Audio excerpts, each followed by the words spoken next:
কানাডার প্রধানমন্ত্রীর পদ থেকে পদত্যাগের ঘোষণা দিয়েছেন জাস্টিন ট্রুডো। আজ সোমবার এক সংবাদ সম্মেলনে এ ঘোষণা দিয়েছেন তিনি। জাস্টিন ট্রুডো বলেছেন, দল নতুন নেতা নির্বাচন করার পর দলীয় প্রধান ও প্রধানমন্ত্রীর পদ থেকে ইস্তফা দেবেন তিনি। লিবারেল পার্টির নেতা ট্রুডো ৯ বছর ধরে কানাডার প্রধানমন্ত্রী হিসেবে দায়িত্ব পালন করছেন। সংবাদ সম্মেলনে ট্রুডো বলেছেন, নিজের পরিবারের সদস্যদের সঙ্গে দীর্ঘ আলোচনার পর তিনি পদত্যাগের এই সিদ্ধান্ত নিয়েছেন। তার সফলতার পিছনে পরিবারের ভূমিকা রয়েছে।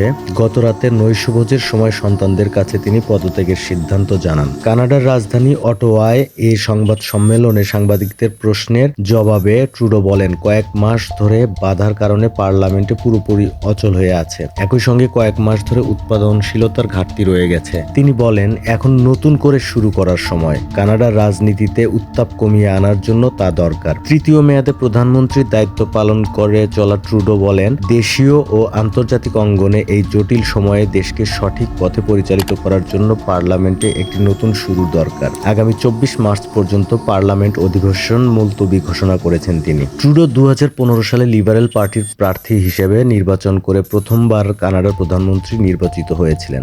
এরপর প্রায় এক দশক ধরে দেশটির নেতৃত্ব দিয়ে আসছেন তিনি। সর্বশেষ 2021 সালে ট্রুডোর নেতৃত্বে তৃতীয়বারের মতো নির্বাচনে জয়ী হয়ে সরকার গঠন করে লিবারেল পার্টি। আগামী 20 অক্টোবরের মধ্যে কানাডায় নতুন নির্বাচন হওয়ার কথা রয়েছে। তার আগে দলীয় নেতৃত্ব ও প্রধানমন্ত্রিত্ব ছাড়তে বাধ্য হলেন ট্রুডো। পদত্যাগের জন্য বিরোধীদের পাশাপাশি নিজের দলের মধ্য থেকেও ট্রুডোর উপর চাপ বাড়ছিল। এখন ট্রুডোর উত্তরসূরি কে হতে পারেন তা নিয়ে আলোচনা চলছে। সেই তালিকায় ট্রুডোর সরকারের সাবেক উপপ্রধানমন্ত্রী ও অর্থমন্ত্রী ক্রিস্টিয়া ফ্রিল্যান্ড এবং কেন্দ্রীয় ব্যাংকের সাবেক কর্মকর্তা মার্ক কার্নির নাম আলোচনায় রয়েছে। সাবেক অর্থমন্ত্রী ক্রিস্টিয়া ফ্রিল্যান্ড গেল ডিসেম্বরের মাঝামাঝিতে পদত্যাগ করেন। এরপর থেকে পদত্যাগের জন্য ট্রুডোর উপর চাপ বাড়তে থাকে।